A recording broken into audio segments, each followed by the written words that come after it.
Hello, and welcome to Legends of the Barbed Wire Hotel, where we dive into personal stories of veterans and their unique experiences during times of war and times of peace, whose lives were shaped by the call to serve during some of America's most challenging times.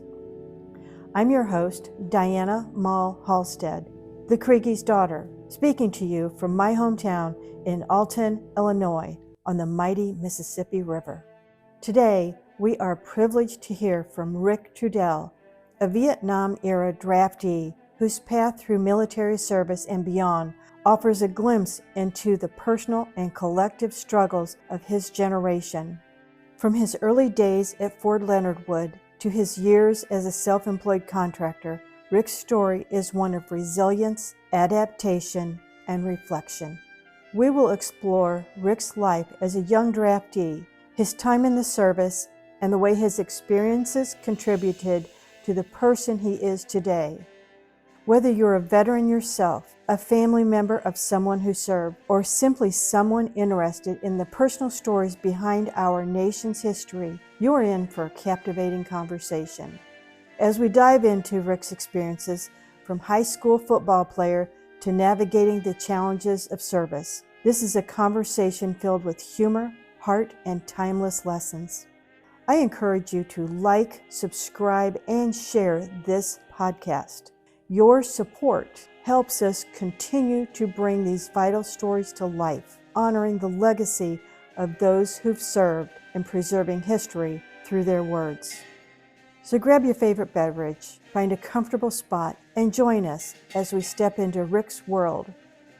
Rick, welcome to the show. It is great to have you here. Thank you. So growing up, what was your family dynamic? Well, my mom and dad both worked. I had a younger brother who was 2 years younger than me.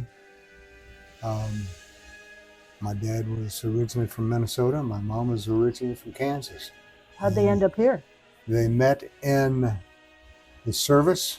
They were both in the Air Force, stationed in Texas. And my mom's sister and her husband lived here in town. And my mom had come here at some point in time after she graduated from high school and worked for the phone company. And then she met my dad. And I was born in Minnesota. My dad was stationed in Châteauroux, France. And my mom moved to Minnesota to live with my dad's mom. That's where I was born. And in February the following year, I was born in December, in February, the following February, my mom's sister came to Minnesota, and the two of them drove me back down here. It's a lot warmer, even though it gets cold. Well, they didn't have any heat in the car that they were driving. So they'd stick their hands in my blankets in the back seat to warm their hands up. On you. Yeah. God. Yeah. Not all cars had air conditioning even in the summer. Oh, no. It was miserable. Yeah. So that dates us, doesn't it? Rode around with the windows open. Yeah, that's right. With your arm hanging out. Yeah. Like a big guy. Yeah. Why did you choose to go into the Army? I was drafted. I didn't choose. As a matter of fact, my dad took me to Norb's bar and said that he wouldn't take any collect calls from Canada. But you chose to go into the Army. You could have gone into the Air Force, right? Yeah, I was 19 at the time and just a kid and get drafted into the Army. I didn't want to spend any more time than I absolutely had to. And getting drafted for 2 years into the Army was the quickest in and out. Oh, was it? Where did you go to basic training? Fort Leonard Wood. How long did you spend there? Oh, what was it, about 8 weeks, 7 or 8 weeks. And then I went to Fort Gordon, Georgia for AIT, which was military police training. And about another 9 weeks there. And then I was stationed at Fort Sill, Oklahoma after AIT until I got out of the service. I spent about 19 months at Fort Sill. You never left the United States? No, I was on stateside. See, at the time when I was drafted, President Nixon said no more draftees go to Vietnam. So this was in not 70, 72. 72. I was drafted in the end of 72. But when did your number come up? Like in 69? That draft. No. Okay. The draft for 72. So it would have been drawn, I think, late in 71. because I would remember I was working for the Forest Service in New Mexico when I found out what my draft number was. Oh, And that would have been the summer of 71. So the draft was always pulled ahead for the next year. And so there was, there's concern about going to Vietnam. They were trying to wind Vietnam down and get out of it some. And then Nixon said, no more draftees go to Vietnam. So that was after my dad told me no collect calls from Canada. So it made it pretty simple just to go ahead and go because the GI Bill was available to me after I came out of that. So it was really that's the a best big thing. perk. That was the best thing that happened to me out of it. For There's the so long many haul. people that, they say I don't want to take on student loans. Well, go into the service, Yeah. and that'll pay for all your college. Yeah. Or whatever it is you choose to do. Well, and I'm sure it's changed quite a bit now from what it was back in the 70s to what the benefits are today. I'm not even sure what the benefits are today, but I know that at some point it changed rather dramatically. AIT was military police? Advanced Individual Training. And you went to AIT whether you were going into artillery or infantry or electronics or whatever. It was just a second step. The basic training was basic infantry training. And then AIT was your specialty. That's what you're going to be trained to do in the service. Did you have any real challenges in either of those, basic training or the AIT? Oh, no, not really. I thought basic training was a lot easier than two-a-day football practices. Really? Yeah. Because I heard, it's pretty tough on a lot of kids. I didn't think it was. I was in shape. Yeah. And I knew harder workouts than that. We'd jog a couple of miles. Okay. Yeah. We'd do a few push-ups. You do that at lunch. Yeah. What do you remember most about basic training? My drill sergeants. Really? Yeah. What do you remember about them? They were drill sergeants? They were drill sergeants, but there were moments when it was really intense, and then there were moments when it was real lighthearted. You could crack up with them, and every once in a while, you might say the wrong thing to them, and then they jump down your throat. But really, they were Vietnam veterans. They were pretty cool. One of the guys I interviewed was their training in like 72 to 74. Yeah. Doing basic training of kids. Yeah, he was a drill sergeant. Yeah. Yeah. Yeah. So that's, it's like such a small world. It's a big world, but you break it down. Well, I tell you what, maybe 10 or 15 years ago, I was coming back from southern Missouri, and I drove through Fort Leonard Wood, and it was like walking through an elementary school that you went to, because everything was in the elementary school. The halls were real small and real tiny.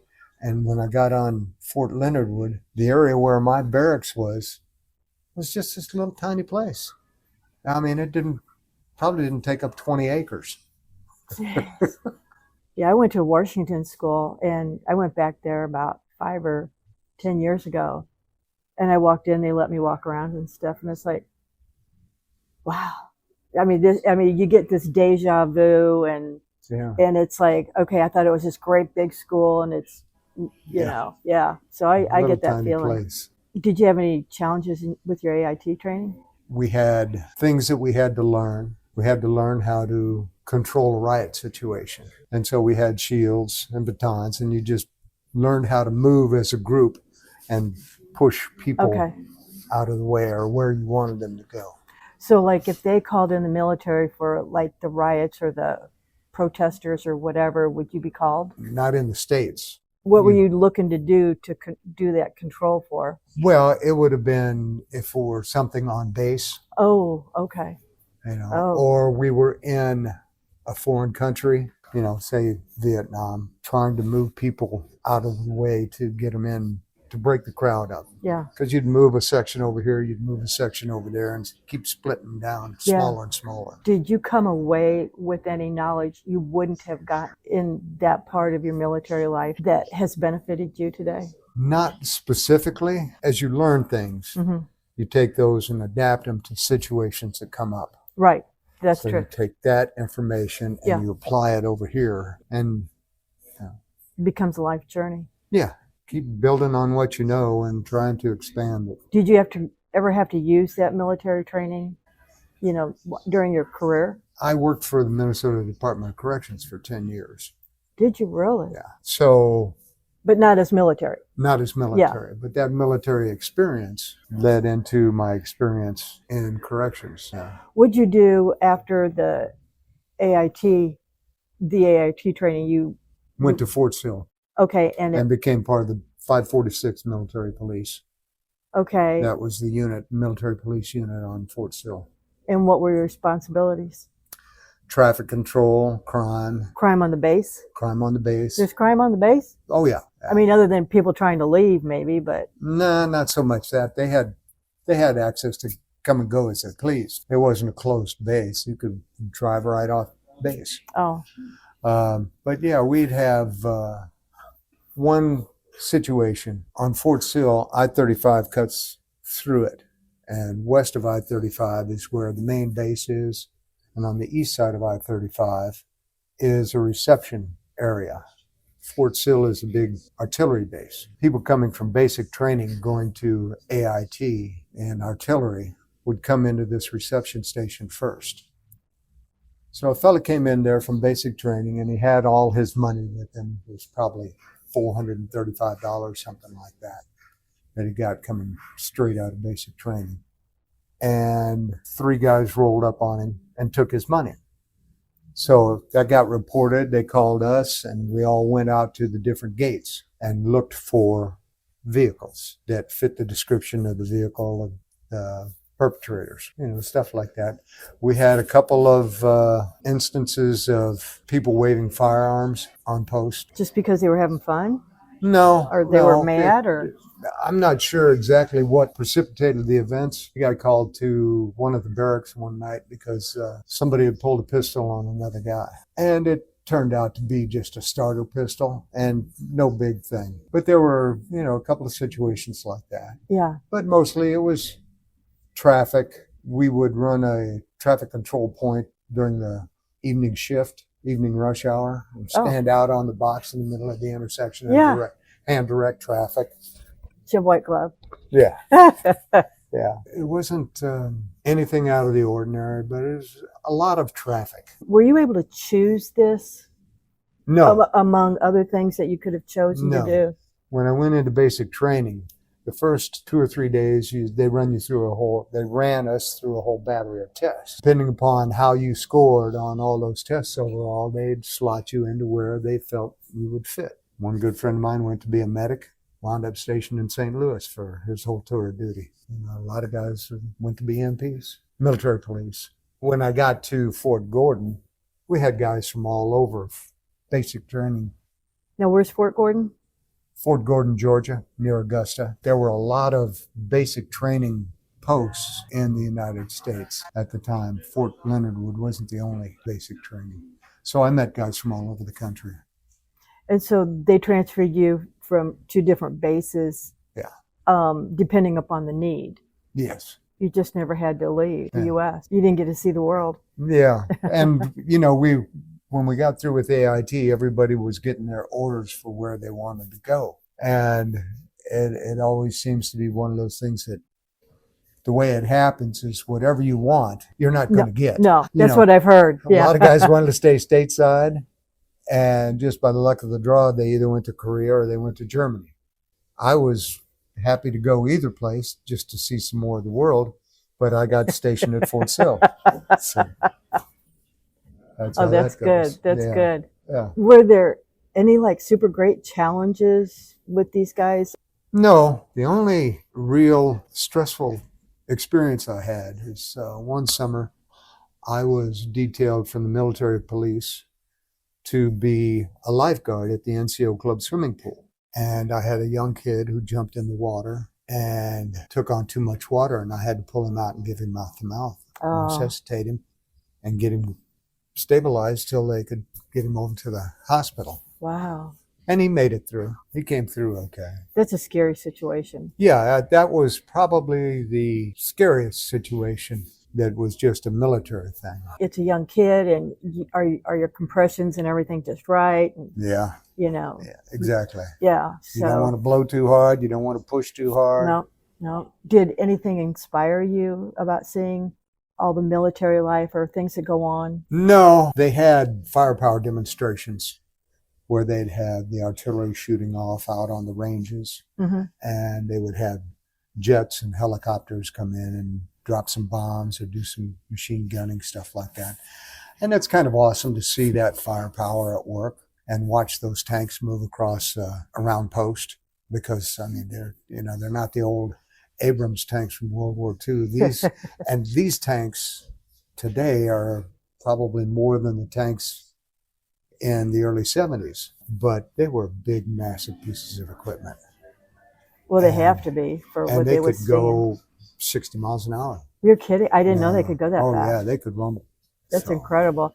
I never saw the inside of one of those tanks. I just saw them from the outside. I couldn't even begin to tell you what was inside them. Yeah. Or what today's tanks might look like inside, firepower and the controls that they have and all that stuff.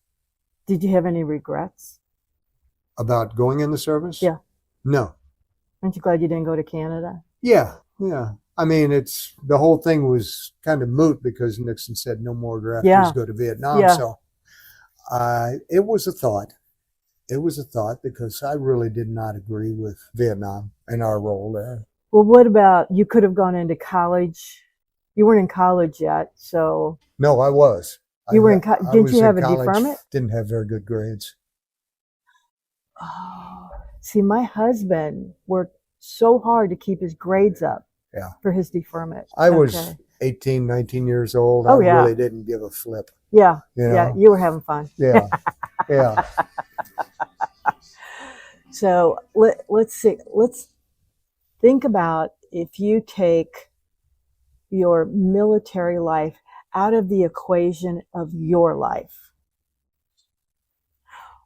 Would your life have been the same? Oh, it would. I can't imagine how different it would have been. It's hard to say because I started school studying forestry and worked one summer out in New Mexico for the Forest Service out there. And I loved being out there. And I might have stayed in forestry and gotten a degree there and gone out west, worked in the mountains. Well, one of our classmates, I think he graduated in '69, Dave Pills. No. My sister dated him. And he did go into forestry. And he's in Oregon. He retired from it. Yeah. He absolutely loved it. Yeah. The summer I spent out there, I was involved in fighting fires and building fences. I had a crew of Zuni Indians that worked with me. It's just interesting to talk with them and learn about their experience and their life, because they were some pretty amazing young men. It sounds like that kind of prepared you for military life, or military life was more relaxed. Well, I've always been able to get along with people no matter where I'm at. I try to get along. So it reinforced being in the military was just another situation where I had to get along with people, and learn from other people because everyone's got a little different story. You were in the military till about 74? Yeah. Okay. And then where were you discharged from? I was discharged from Fort Sill. Then I came back here. Then I went to Minnesota and worked for a friend of my uncle's who I had worked for before after high school. Worked for him for about 3 or 4 months, putting in underground power and communication cable. And then I went to University of Minnesota and got myself enrolled in college there and went to school there. What brought you back to Alton? I was getting tired of corrections. Well, you were doing the underground cable. When did you go into corrections? I went into corrections in 82. Okay. 84. Yeah. 84. That sounds scary. I worked part-time for about 15 months, 20 hours a week. And it took me that much time to get really comfortable with being around inmates and knowing how they think and how they act and what the culture is inside prison. And Minnesota is really pretty mild compared to a lot of other states and their prison systems. I wouldn't want to compare it to New York, California, Texas. No. Those are probably Louisiana. Oh, Those are probably states that have the roughest history of prisons because it's gangs, and we had gangs in the prison in Minnesota, and we had some bad gang members, but it's not like California. yeah. You hear about Um, California prisons, and that just scares me to death. One of our classmates was Ronnie Miller. You remember Ronnie Yeah, I Miller? do. Yeah, well, he's in California. Yeah. Well, he did the worked for the prison prison system. system in California. Yeah. And he could tell you probably stories about that are Wow. unbelievable. Unbelievable. The thing of it is that I don't think you can really understand it until you've been there. Yeah. You know, it's like getting married. You don't know what you're doing. No, you don't. No, you don't. Yeah, you're walking into a totally alien environment. Yeah. Yeah. The only thing familiar is your parents or your sisters or brothers or something like that. Sure. It's totally different. How did your serving your 2 years, how did that affect your family? I think my father was proud that I was serving. Oh, good. Yeah. Yeah. And I think my mom was proud that I was serving too, but I'm sure she was thankful that I didn't have to go to Vietnam. Did you serving, did it inspire anybody to say, well, you did it, I'm going to do it? I don't think so. I don't think it did any family members because on my mom's side of the family, I was one of the youngest boys. On my dad's side of the family, I was the oldest son. I had 3 cousins, and their dad was a career Navy man. He would have affected their decision to go into service much more than. Well, you had such a short stint. Yeah. Versus a career person. Sure. Did you see or notice changes during your service or just the whole Vietnam era? Did you notice changes in the U.S.? Well, I mean, it wasn't like you went away and came back. You were right here all along. Yeah. Yeah. No, because I was in the middle of everything that was happening. So. And you could watch the news every day. Yeah. Yeah. Yeah. That all was right there for us. So we paid a lot of attention to what was going on in Saigon when they were getting everybody out of there. Did you have to take any of the people, that came home from Saigon and work with them once they got back here? A lot of the people that caught up to me at Fort Sill who had been overseas had been in Korea. Oh. And they were on a 12-month deployment probably, so they came back for the last 7 months, and some of them just happened to come to Fort Sill. Was there a war in Korea at the time? No. Oh, okay. No, but there was always the DMZ and the friction between North and South. Now that all this time has passed, what's your life like today? Retired and busier than hell. What'd you retire from? Construction. I was self-employed contractor in the Alton area for the last 20 years or so. What did you construct? Did you remodel houses? We or build remodeled houses. Oh. We built new houses, remodeled commercial buildings. Whatever was there to do, we jumped on it and did. What are your hobbies? Hunt and fish. Yeah. Kayak. Where do you kayak? Yeah, I have a pedal fishing kayak. I go fishing in. Play golf. Go bowling. And that's what keeps you so busy in your retired life. Yeah, I wish that was all I had to do.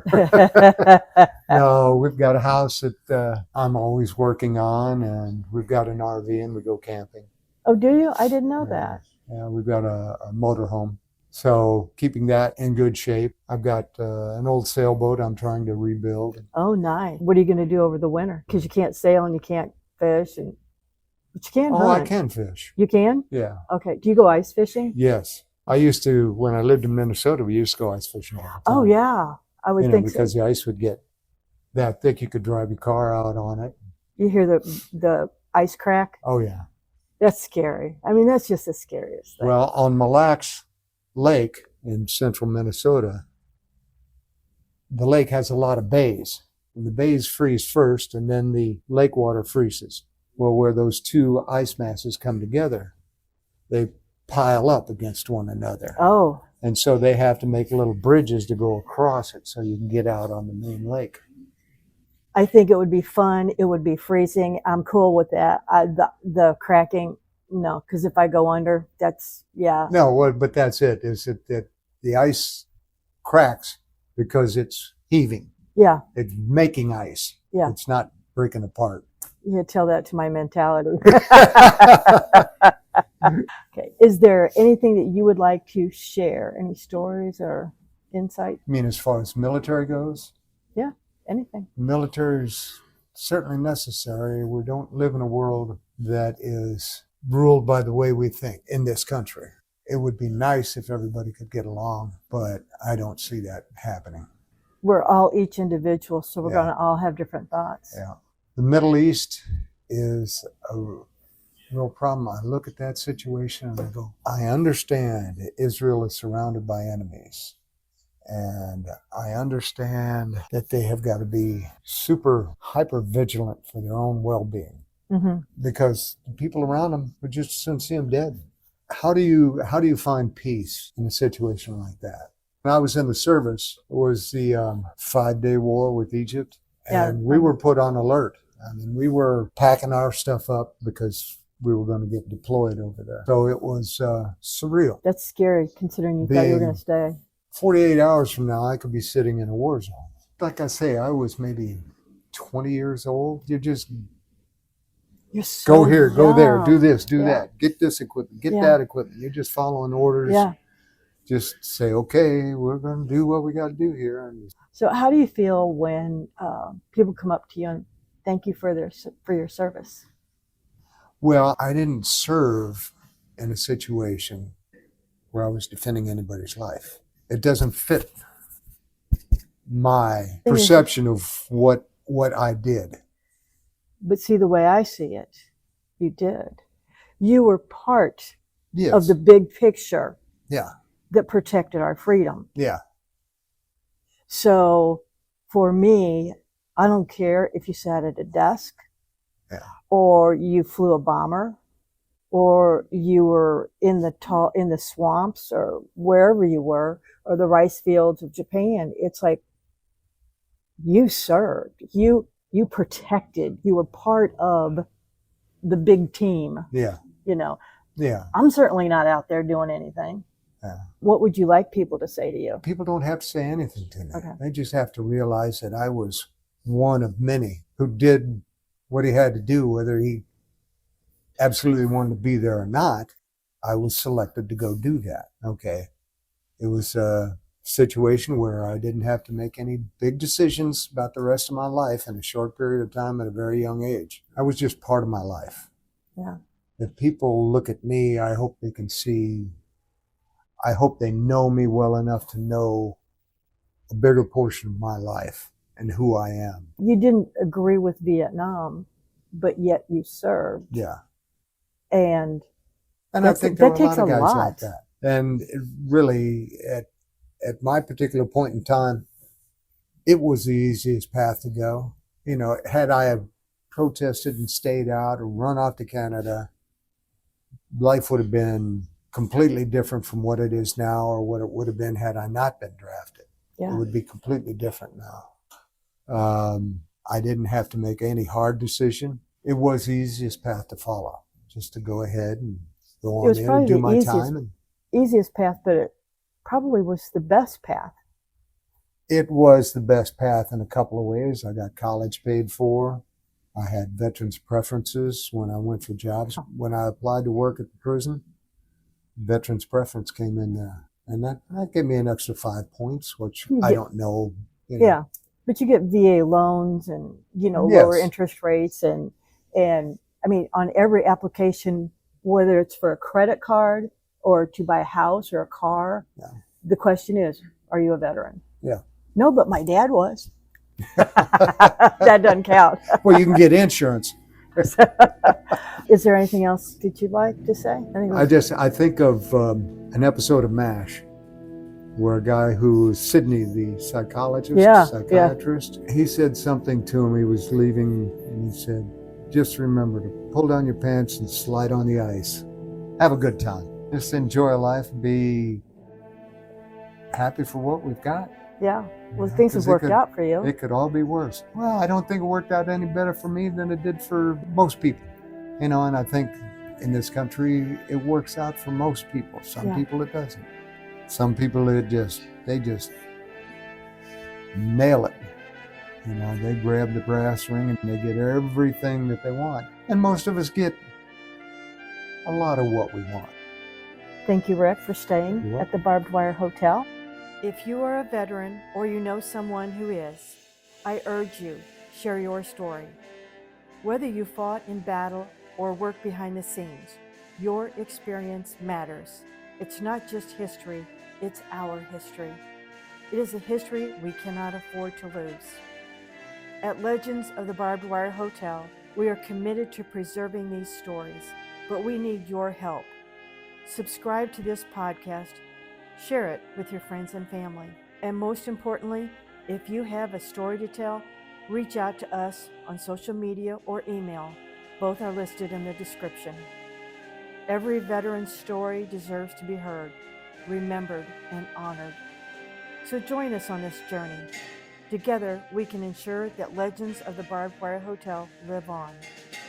If you would like to purchase a copy of my dad's memoir, Writings from the Barbed Wire Hotel, please click the link in the description. In the back of almost 800 pages is an index of all the sources I used to research my dad's military career and time as a prisoner of war, which may help you. If you enjoyed this episode, please subscribe on your favorite podcast platform. Let's spread the word and keep these stories alive. And remember, every story matters, especially yours. Legends of the Barbed Wire Hotel was written by and produced by Diana Mall Halstead. Until next time, stay safe, stay strong, and never forget the sacrifices made for our freedom. Thanks for listening.